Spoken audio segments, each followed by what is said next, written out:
warahmatullahi wabarakatuh. Waalaikumsalam warahmatullahi wabarakatuh. Alhamdulillah, alhamdulillah, alhamdulillah, syukurillah. Puji syukur kehadirat Allah Subhanahu wa taala atas rahmat. Pagi ini kita bisa menunaikan sholat ibadah subuh berjamaah. Salawat dan salam selalu kita curahkan ke Nabi kita, Nabi besar, baginda Rasul Nabi Muhammad Sallallahu Alaihi Wasallam. Melanjutkan bacaan Quran surat Al-Imran ayat 59 sampai 63. A'udzu billahi minasyaitonir rajim. Bismillahirrahmanirrahim. Inna masala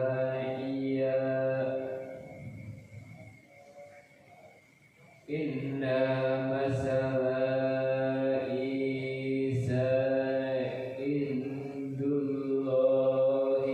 kamasali Adama khalaqahu min turabin summa qala lahu kun fayakun. Qul haqqu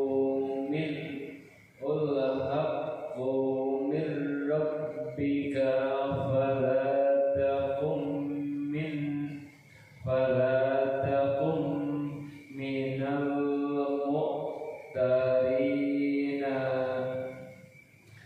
Waman hajjaka fihi min ba'dihi ma ja'aka minal ilmi faqul ta'alau nad'u abna'ana wa abna'akum wa nisa'ana wa nisa'akum wa anfusana fa anfusakum summa nabtahil fa naj'al na'tallahi 'alal kadhibin.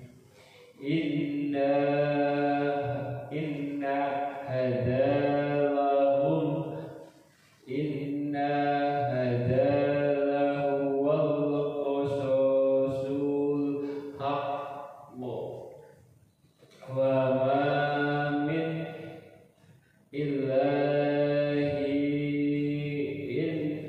illallah wa inna Allah lahuwal azizul hakim. Fa inna tawalla fa inna Allah alimun bil muqsitin. Sadaqallahul azim. Yang artinya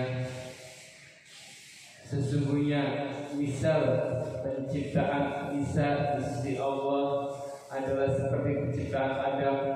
Allah menciptakan Adam dari tanah. Kemudian Allah berfirman kepadanya, jadilah seorang manusia, maka jadilah. Apa yang telah kamu ciptakan itulah yang benar, yang datang dari Rabbmu. Karena itu janganlah kamu termasuk orang-orang yang ragu. Siapa yang membantahmu tentang kisah Isa sesudah datang ilmu yang meyakinkan kamu, maka katakanlah kepadanya, marilah kita memanggil anak-anak kami dan anak-anak kamu, istri-istri kami, istri kamu, diri kami dan diri kamu. Kemudian marilah kita bermuhabalah kepada Allah dan kita minta supaya laknat Allah ditimpakan kepada orang-orang yang dusta. Sesungguhnya ini adalah kisah yang benar dan tak ada ilah yang berhak diibadahi selain Allah, dan sesungguhnya Allah dialah yang maha perkasa lagi maha bijaksana. Kemudian jika mereka berpaling dari kebenaran, maka sesungguhnya Allah maha mengetahui orang-orang yang berbuat kerusakan. Penjelasan, Allah berfirman, Inna masala Isa idallah.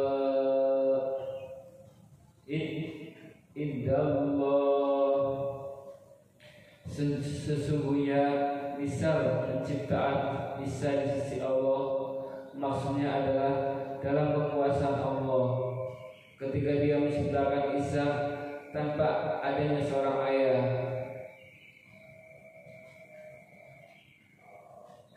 Kamasali adalah seperti penciptaan Adam. Adam diciptakan tanpa ada ayah maupun ibu, tapi khalaqahu min turabin tsumma qala lahu kun fayakun. Allah menciptakan Adam dari tanah, kemudian Allah berfirman kepadanya, jadilah, maka jadilah dia. Maka Allah yang telah menciptakan Adam tanpa adanya ayah, pasti Dia lebih layak mampu menciptakan Isa. Dilihat dari teori kelayakan, jika pengakuan terhadap Isa anak Allah itu dibolehkan karena dia diciptakan tanpa ayah, maka pengakuan terhadap diri Adam sebagai anak Roh lebih layak lagi untuk dibolehkan. Sebagaimana diketahui secara sepakat bahwa pengakuan terhadap diri Adam sebagai anak Roh atau anak Tuhan adalah batil, maka pengakuan terhadap Isa sebagai anak Roh adalah lebih batil dan lebih jelas kerusakannya.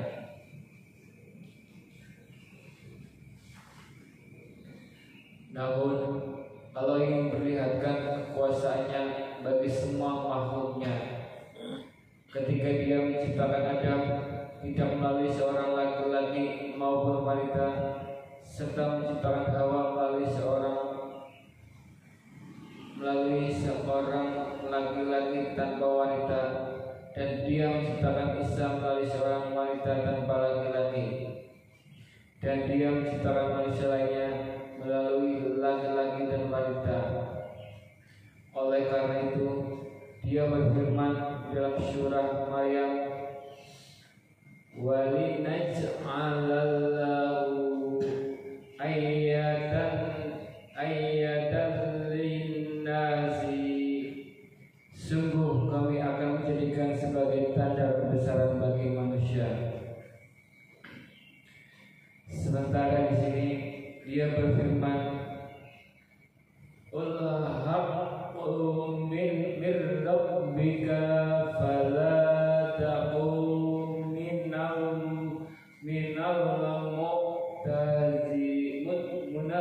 muttarin.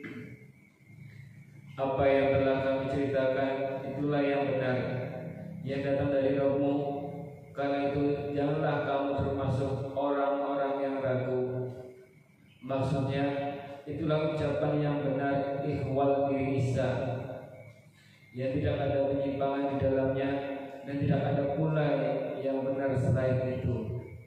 Maka tidak ada hal lain setelah kebenaran tersebut kecuali kesesatan. Selanjutnya Allah memerintahkan Rasulullah Shallallahu Alaihi Wasallam untuk bermuhabalah dengan siapa saja yang menentang kebenaran tentang diri Isa. Setelah datang penjelasan melalui firman-Nya berikut ini.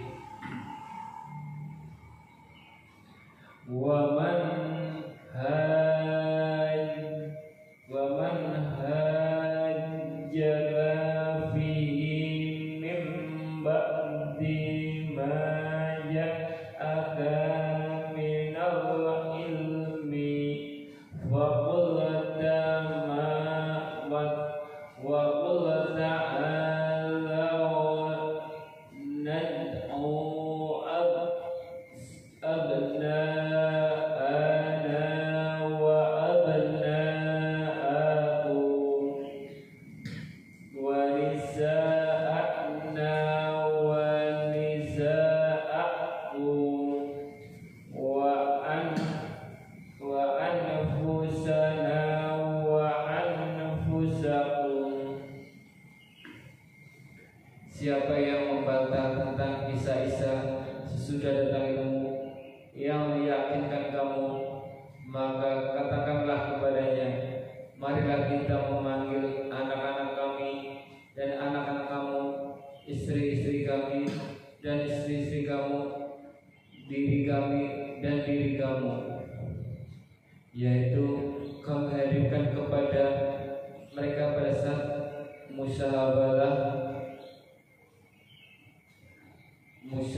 mubahalah saling melaknat,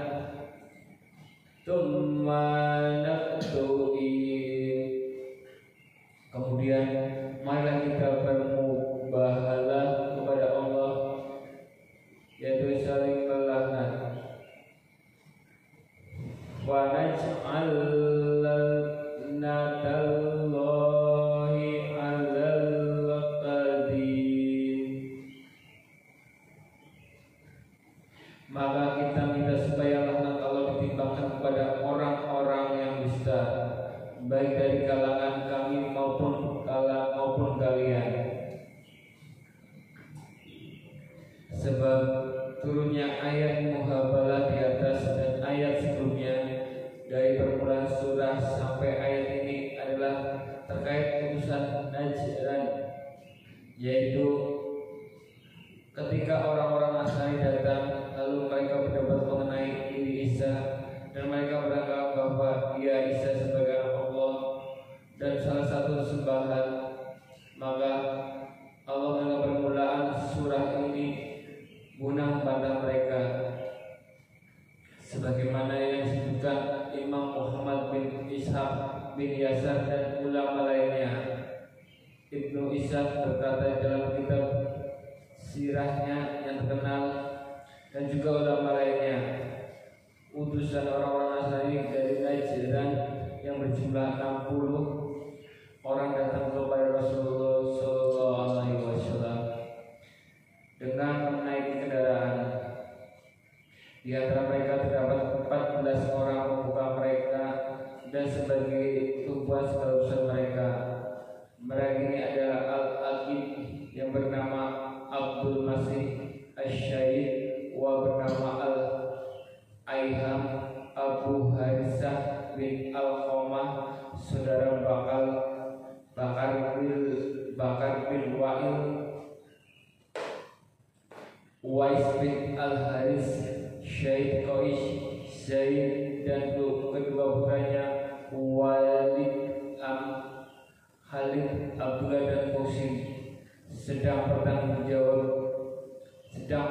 jawab mereka ada 3 orang, yaitu pertama Al-Aqib, dialah pemimpin rombongan pencetus ide dan penentu perundingan yang mereka tidak bisa memutuskan kecuali atas pendapatnya. Kedua, Asy-Syahid sebagai orang alim pengatur perjalanan dan tempat singgah mereka. Dan ketiga, Abu Harith bin Al-Qamah sebagai uskup dan pemimpin kajian mereka yang asli berkebangsaan Arab, berasal dari Bani Bakar bin Wa'il, tetapi dia masuk Nasrani sehingga dia sangat diagungkan serta dimuliakan oleh orang-orang Romawi dan raja-raja mereka. Mereka memaukan beja-beja untuk serta mengabdikan diri padanya, karena mereka mengetahui keteguhannya dalam memeluk agama. Abu Haris bin Al-Qamah ini sebenarnya telah mengetahui ikhwal sifat keadaan Nabi Sallallahu Alaihi Wasallam yang diketahui dari kitab-kitab terdahulu. Namun dia tetap terus namun dia terus memeluk agama Nasrani karena dia merasa mendapat penghormatan dan kedudukan dari para pengikutnya. Kemudian Ibnu Ishaq berkata, Muhammad bin Ja'far bin Aisyubair menceritakan kepadaku, dia berkata, mereka tiba di Madinah dan menemui Rasulullah Sallallahu Alaihi Wasallam di Masjid Nabawi ketika beliau sedang sholat Asar. Mereka mengenakan pakaian mereka, yaitu jubah dan mantel, dengan menunggang unta-unta milik para pemuka dari Bani Al-Haris Ibnu Ka'ab.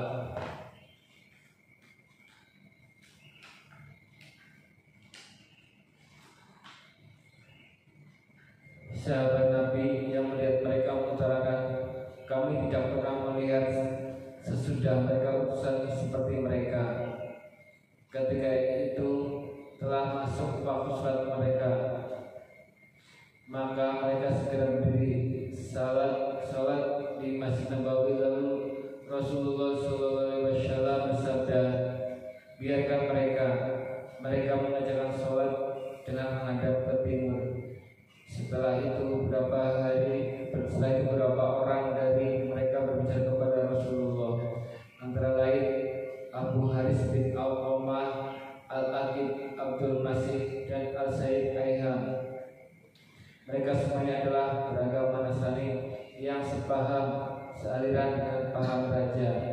Meski ada perbedaan di antara mereka, ada yang berpendapat bahwa Isa adalah Allah, pendapat yang lain menyatakan bahwa Dia adalah anak Allah, dan pendapat ketiga menyatakan bahwa Dia adalah salah satu dari Trinitas. Maha suci Allah dari apa yang mereka katakan itu. Demikian itulah keyakinan orang-orang Nasrani.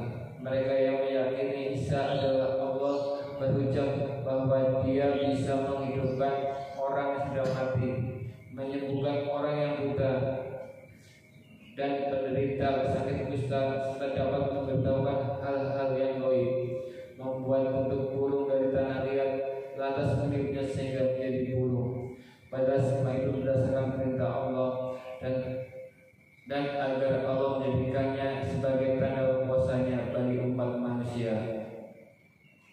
Sedangkan yang menyatakan bahwa Isa adalah anak Allah, mereka berhujjah bahwa Dia tidak berayah dan dapat berbicara pada saat masih bayi, suatu hal yang tidak dapat dilakukan orang biasa. Adapun yang beryakin bahwa Isa adalah satu dari Trinitas, mereka berhujjah kepada firman Allah, kami melakukan, kami perintahkan, kami menciptakan, dan kami memutuskan. Mereka menyeru, jika Allah itu satu, niscaya Dia akan berkata, aku melakukan, aku memerintahkan, aku memutuskan, dan aku menciptakan. Tetapi kata kami itu kembali kepada Allah, Isa serta Maryam.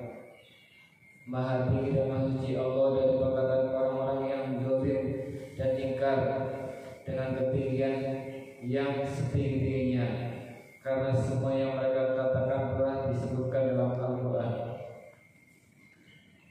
Saat dua pendeta berbicara kepada Rasulullah SAW, beliau pun bersabda kepada keduanya, masuklah Islam. Jawab mereka berdua, kami telah memeluk Islam. Beliau bersabda lagi, sesungguhnya kalian berdua belum memeluk Islam, maka masuklah Islam. Mereka menjawab, sungguh kami telah memeluk Islam sebelum dirimu. Beliau pun bersabda, kalian berdusta, kalian berdua berdusta. Pengakuan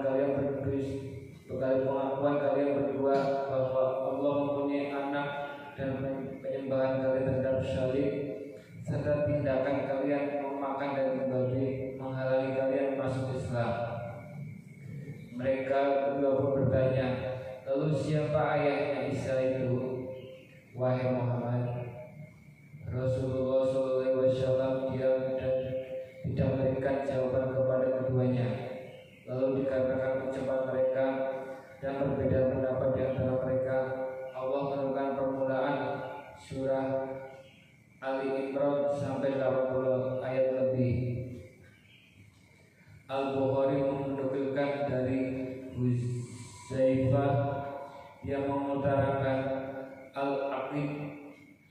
Nasain, keduanya pemuka Najran, datang kepada Rasulullah. Mereka bermaksud mengajak mubahalah, saling melaknat dengan menyebut nama Allah dengan Nabi.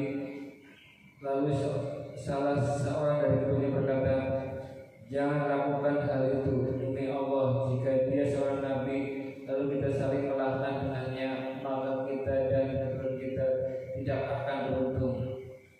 Keduanya berkata, kami akan beri apa yang kau minta. Utuslah bersama kami seseorang yang dapat dipercaya, dan jangan kamu utus kecuali yang benar-benar jujur.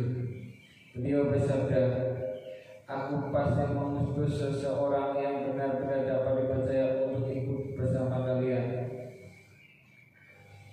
Para sahabat pun berharap mendapat kehormatan sebagai utusan beliau. Lalu beliau bersabda, berdirilah ya Abu Ubaidah bin Al-Jarrah. Ketika Abu Ubaidah berdiri, Nabi pun bersabda, inilah orang yang dapat dipercaya dari umat ini. Hadis riwayat Al-Bukhari, Muslim, At-Tirmidzi, An-Nasai dan Ibnu Majah. Al-Bukhari menukil dari Anas, Nabi bersabda, likulli ammatin aminun wa aminu hadhil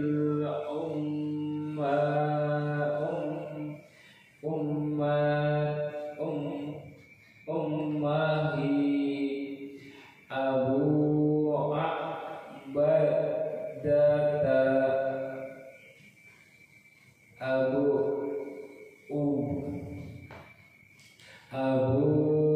Baddata nul Jarrah.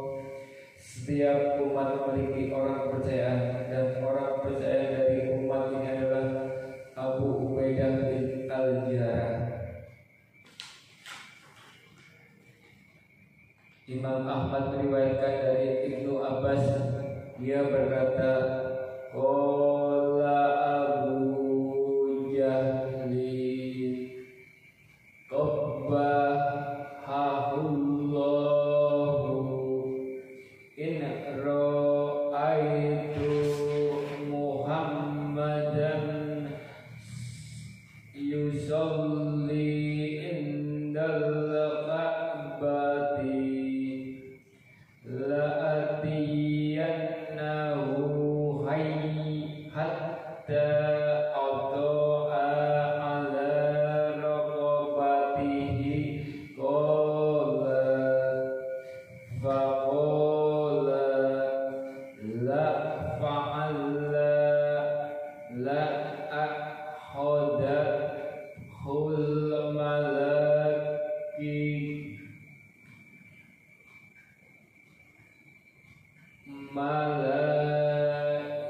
malaikatu iyana wala annal yahuda tamanna ma'talamatu wala ro'a maqaidahu minan nari wala khurujal ladzina yubailuna Rasulullah la raja'ul la yajiduna malan wala ahlan. Abu Jahal, semoga Allah menghinakannya, berkata, jika aku melihat Muhammad mengerjakan sholat dekat Ka'bah, maka aku akan mendatanginya dan menginjak lehernya. Ibnu Abbas berkata, lalu beliau pun bersabda, seandainya dia melakukannya, niscaya malaikat akan membinasakan langsung. Dan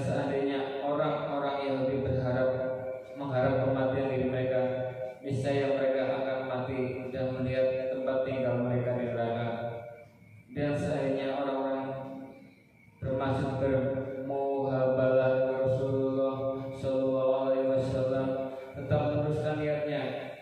Niscaya mereka pulang dengan tidak mendapatkan lagi harta dan keluarga mereka. Hadis riwayat Ahmad. Hadis di atas juga diriwayatkan oleh Al-Bukhari, At-Tirmizi dan An-Nasai.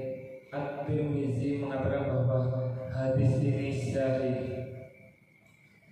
Abu Bakar Ibnu Mardawi meriwayatkan dari Jabir bahwa dia pernah berkata,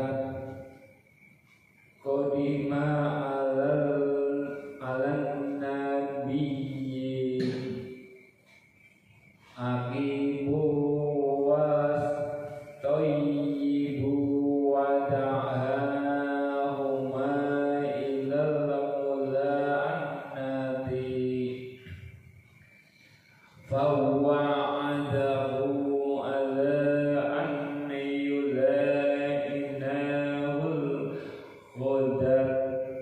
hodata qala wa hudda Rasulullahi fa'akhadha biyadi Ali wa Fatimata wal Hasani wal Husaini summa ursila ilaihima fa'abaya an yujina wa aqarrallahu bil kharraji qala faqala Rasulullahi walladzi ba'atsani bil haqqi la qala la amtaru alaihim wadina. Al-Aqib dan At-Tayyib datang kepada Nabi Sallallahu Alaihi Wasallam. Lalu beliau mengajak keduanya untuk saling melaknat. Mereka berdua pun berjanji akan saling melaknatnya pada hari esok. Setelah pagi hari tiba, keluarlah Nabi dengan menggandeng tangan Ali, Fatimah, Al-Hasan dan Al-Husain. Lalu beliau mengutus utusan kepada keduanya, namun keduanya menolak. Kemudian memenuhi ajakan beliau dan menyatakan setuju kepada beliau untuk membayar pajak. Beliau pun bersabda, demi Allah yang mengutusku dengan hak, andai kata mereka berdua mengatakan tidak, niscaya Allah akan menimpakan hujan api kepada mereka. Jabir berkata, ayat ini nad'u abna'ana wa abna'akum wa nisa'ana wa fisa'akum wa anfusana wa anfusakum. Marilah kita memanggil anak-anak kami dan anak-anak kamu, istri-istri kami dan istri-istri kamu, diri kami dan diri kamu. Diturunkan berkenaan dengan mereka. Jabir melanjutkan, diri kami maksudnya adalah Nabi dan Ali bin Abi Thalib, sedangkan anak-anak kami adalah Al-Hasan dan Al-Husain. Sementara itu wanita-wanita kami adalah Fatimah. Demikian pula menurut riwayat Al-Hakim adalah Al-Hakim dalam Al-Mustadrak, dan dia mengatakan bahwa hadis ini sahih menurut syarat yang ditetapkan oleh Imam Muslim, tetapi Al-Bukhari dan Muslim tidak menguatkan seperti ini. Diriwayatkan pula oleh Abu Dawud, At-Tayalisi Syu'bah dari Al-Mughirah dari Az-Zabi sebagai hadis mursal, dan ini yang lebih sahih. Juga diriwayatkan dari Abdullah bin Abbas dan Al-Bara, hadis yang serupa dengan hadis di atas. Setelah itu Allah berfirman, Inna hadalahu wal fasosul haqqu. Sesungguhnya ini adalah kisah yang benar. Maksudnya apa yang kami ceritakan kepadamu ya Muhammad mengenai adalah yang benar, yang tidak ada penyimpangan di dalam dan tak dapat disangkal lagi.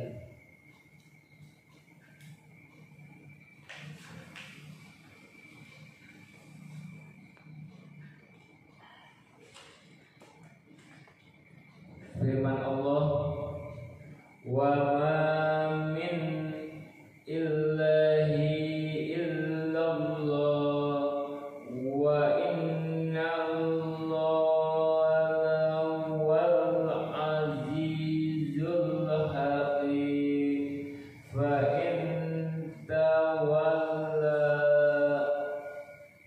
Dan tidak ada ilah yang berhak diibadahi selain Allah, dan sesungguhnya Allah dialah yang maha perkasa lagi maha bijaksana. Kemudian jika mereka berpaling dari kebenaran, artinya berpaling dari hal ini kepada yang selainnya, wa innallaha alimun bil mufsidin. Maka sesungguhnya Allah maha mengetahui orang-orang yang berbuat kerusakan. Maknanya barang siapa menyimpang dari kebenaran menuju kepada kebatilan, maka dia adalah membuat kerusakan, dan Allah Maha mengetahui akan memberikan balasan atasnya dengan balasan yang seburuk-buruknya. Dia Maha kuasa, tidak ada satupun yang tidak luput dari kekuasaannya. Maha suci Allah, segala puji baginya, kita berlindung kepadanya dari timpaan murkanya. Alhamdulillah. Membaca surat Al-Imran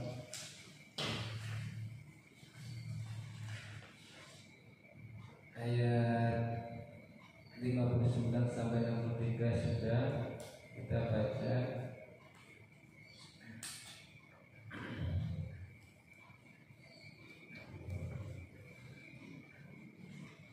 Dilanjutkan dengan pembacaan hadis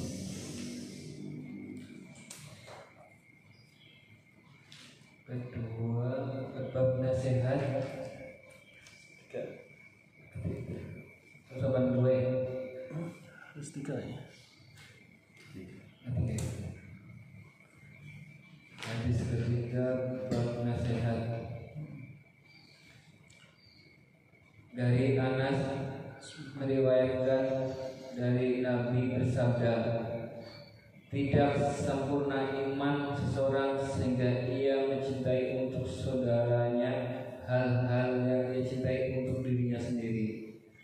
Muttafaq alaih.